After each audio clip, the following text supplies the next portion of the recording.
Hey guys, welcome back to my channel. I am Warrior Woman 91 as usual. Welcome back. I am back doing reviews, I'm back doing videos, and today I have Theresa to talk about this most recent comic, this most recent comic that we both read in lieu of the fact that WandaVision has been delayed until the day I die, apparently. We're never gonna get to see that show. Bless us all. But the comic book that in part that show is based off of is House of M, and so I brought Theresa on to talk about what did we think. So let's hear from Theresa what she thought first. Okay, where to begin? Explain to people first, what is this comic about? So, House of M is a storyline that came out, I think, in the early 2000s. It's a little fresher for a comic. Comics can be like 70 years old, 80 years old. Yes. So it's a little bit newer. The storyline is basically Wanda. She's a very powerful character. It's very much rooted in magic, and that's explored more in the comics than it has been in the movies, so that might change. And her powers are not just telekinesis and mind control and moving things as they're in the movies. In the comics, it's probability control. So, you know, telekinesis and mind control, that can be a part of it, but she can also create her own realities. Mm-hmm. That's basically where her powers get heightened to.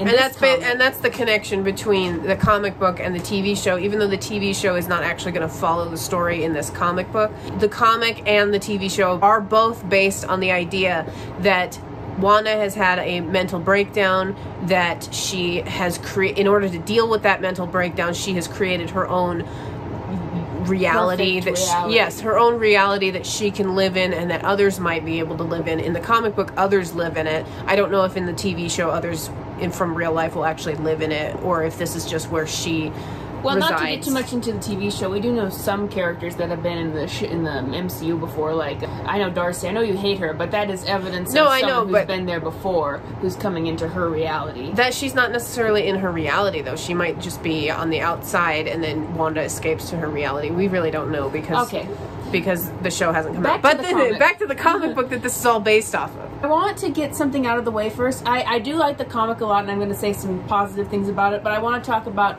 one negative thing, and it's the reason why because I read a lot of comics. This is actually Kelly's second comic, I believe. I read a lot of comics, Third. And most of the comics I read are Batman, and here's why. It's not because I love Batman and I'm biased for Batman, even though I do love Batman. And she's biased for Batman. It's because Batman has so many stories and graphic novels that you can just buy, and then you can get the complete story, and you can read it beginning, middle, and end, and it's done, and you can move on, and you can understand where it is in the timeline. My problem with Marvel, and the reason I don't have as many Marvel books anymore, is because all of their big stories, all of their famous storylines are in continuity in their ongoing stories, so they're always intertwining with a lot of other stuff that's going on. And so you can pick up a Marvel book and sometimes you don't get the full story. Like, we picked up House of M, and it starts off really good, but it happens right after. Vision has died, and Doctor Strange has fought Wanda, and we don't get to see all that because this is another part of the chapter, another part of the continuing ongoing story. And then it ends, not with a satisfying ending, but with a lead-in into the next era of comics. So that is one. I mean, we haven't really gotten into the positives and negatives yet, but we can start with the negatives. That is one. I liked it, I think, more than Theresa did, but I do agree that the ending is somewhat unsatisfying because it makes you think, oh, well, now I have to buy the next one, even though I just spent $30 on this comic book and I didn't get a satisfying ending. I enjoyed reading the whole thing just because, again, I'm not a big comic book reader, so to get me to read a comic book is kind of a big deal. So it was just interesting for me to have characters that I was actually interested in. I really like the X-Men. And just for me to actually make it through a comic book, again, is kind of a big deal because I'm more of a old school paperback book with no pictures, and comic books are the exact opposite of that. I made it all the way through and I enjoyed it.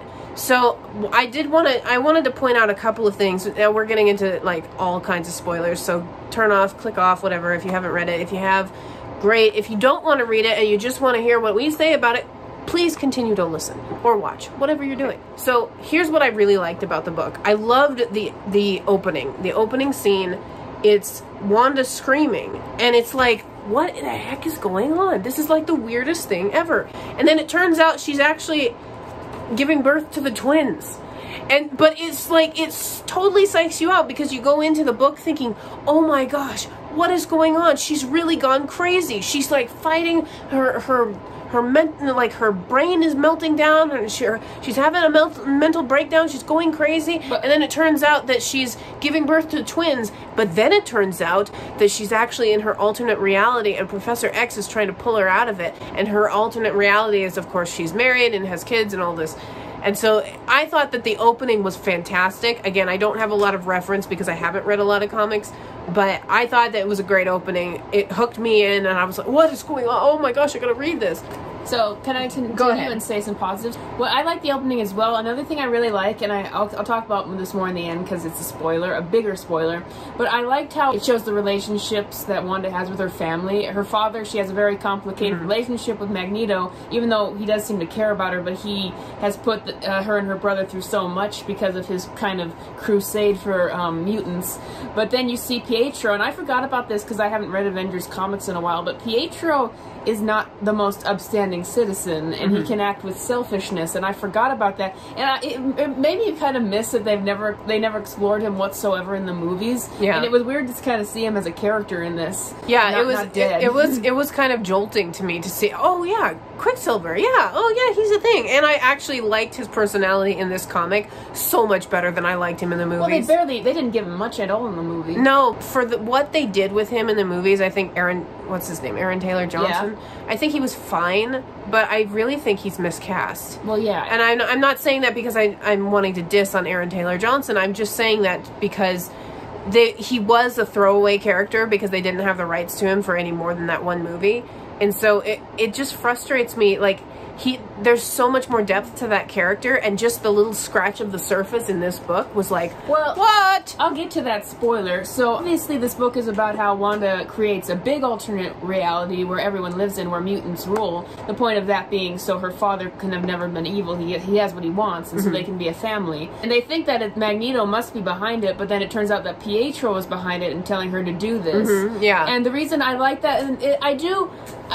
Pietro, and this is me pulling some knowledge from the Avengers comics I read before, he's kind of written on purpose to be a little bit unlikable, but that's kind of what I like about him. He's not a hero. He's someone with powers who works with the Avengers, but he's not a hero, and he's not really a hero. He's like a step more into the negative side than Hawkeye. Comic book Hawkeye is like gray area, but he's clearly a good guy. And then if you go one step over, it's like Quicksilver right there. Yeah. And then if you go over again, you're probably getting into more Loki territory from the movies. Yeah, I really enjoyed Quicksilver because I forgot he has an actual character, an actual defined personality. Yeah. I forgot about that. I liked when we get into how the alternate reality is for everyone. It's what everyone supposedly wants for themselves, but maybe not what they realize they want for themselves. And what I thought that was an interesting plot device, that Wolverine is the only one who can remember, because what he always wanted was to be able to remember everything about his life. I thought that was a clever plot device. That was clever, yeah. Let's explain to the audience, because we're completely getting off track.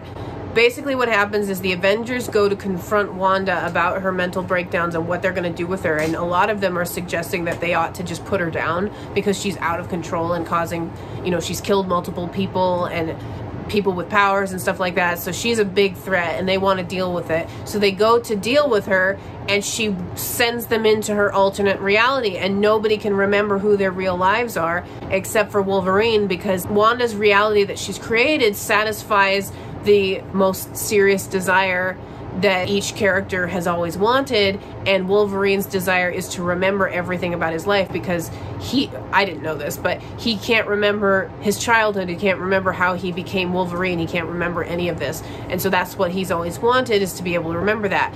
Well, in addition to being able to remember all of that, he also can remember his life prior to the reality warp that Wanda did, and so he's the one who kind of instigates all of this and tries to get people to wake up and remember who they really are. And we see that with different characters. We see Cap is now an old man because he never wanted to go into the ice and basically freeze for all those decades. And we see Peter, Uncle Ben, and Gwen never died, which I thought was interesting, because I'm like, well, because MJ's kind of played up as his true love, but I'm like, well, he would have been with Gwen if she never died, though. Right. Yeah. And then you see which is interesting to think about. The one thing that One thing I didn't really like is Scott's, apparently his true desire is he and Emma are married with kids, but I understand it was the era, because he's supposed to be with Jean, but this was written in an era where Jean was dead again. And sometimes writers like to mess around with characters and relationships, and sometimes they're like, well, I want to see if Scott was with Emma for a change. I want to see that. So that was just, and it happens with characters in these, let me finish. I just want to interject there, because I think, again, obviously Scott's true desire would have been to be with Jean. I think it was just more convenient for them to, because they needed Emma in the book. In the book, Emma was a big part of getting them out of the reality. That's Emma Frost for for the noobs out there. They needed Emma in the book to help get them out of the reality, the alternate reality. So I think it was just convenient to the plot, and less so because that's ultimately what I was going to say is just sometimes comics Scott Summers for the noobs. Sometimes comics will go through these eras where a writer will be like, well, I wanna write this relationship for a while, and they'll push that, and they'll even argue that that's the true love. But then the next writer will come on and bring the relationship back, and they'll be like, this is the true love.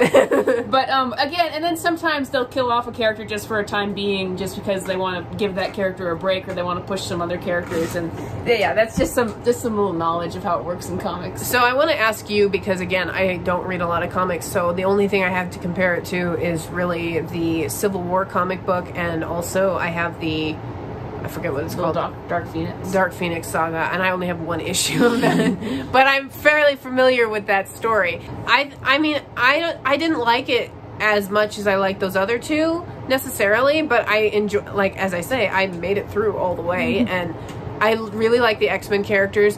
One other negative, before I ask you the question, one other negative I just had to throw in there was that I wanted the story to be more about Wanda, and there actually isn't a lot of Wanda in it. It's more about all the other characters dealing with her breakdown and what she does to them. My question for you is, comparing it to other comics, how, like, is it like top level, mid level, low level, low to mid, high to low, whatever? I would put, like, you said top level and mid level. It's mid to top level. Like, it's like right here. It's like the top. It's not great, comics, obviously, but like the absolutely amazing comics, like beginning to end. I mean, the Batman comics, Long Halloween, and stuff like that, and and comics that just kind of blow your mind when it's done. Like, wow, that's top level. Like, this is mid to top level. I wouldn't say middle, but it's mid to top level. It's pretty good. They do a good job with getting so many characters in and addressing how many of them feel, and that can be frustrating again. And this is why this is my personal preference would be Batman comics, because it's just a certain group of characters, very easy to develop, and this is a bunch of characters at once, and not all of them can get as much development. But I like how they're able to handle to see enough of different interesting perspectives on the characters with as many characters. This is both Avengers and X-Men, so it's a bunch of different characters you have to deal with. Yeah, I mean, it did get a little bit jumbled for a while. But those are the only, again, this is kind of the only comic books I've ever read are the ones that have large groups of characters that they're dealing with. I guess maybe just for myself as kind of a newbie comic book reader, maybe I need to kind of get more. Actually, that's not true. I read some of the Hulk comic books. I didn't like them, but they dealt with more single hero. Yeah, but those were characters. Back in the 60s where they didn't give any characters development. Yeah, so I didn't like those at all. So clearly I need to read more comic books so that I can have more of an opinion on it. I'm just saying, as somebody who doesn't read comic books very much, and if anybody in my audience doesn't read comic books very much, this is a good one because it kept my interest. It's very hard to keep my interest in a comic book, and so I thought it was pretty. If I was to say one more thing, it's good as an action-oriented comic, aside from just having not having the satisfaction of having a good ending, like a good solid ending. It's a good event comic to read. It's much better than a lot of the event comics that come out today, which are just jumble and that's it and nothing else. I would say read it. If you ever want to do some other reviews, I could show you an example of like Batman, Two-Face, Eye of the Beholder, one character, and it's like this big character study, and it's really ingenious. It's really a psychological thriller. Like, that's an example of what I would consider top tier comics that I've read. I think the moral of this review is Kelly needs to read more comics, but go check out House of M, especially if you're really interested in what the plot might be for WandaVision and for the new Doctor Strange movie that we don't know when those are coming out. It's just like Everything's been nuked. Everything's out. If you want anything to tide you over until WandaVision's coming out, read this book. Read House of M. So there you go. Alright, well thank you guys for watching this video. If you enjoyed it, please like the video, subscribe to the channel, ring the bell to get the notifications, spit in the spittoon, because that's what Theresa tells me to say, and I say it every time. It might, oh yeah. Make sure to lower your mask, spit in the spittoon, and then put the mask back on. Alright, and I will talk to you guys on the next video.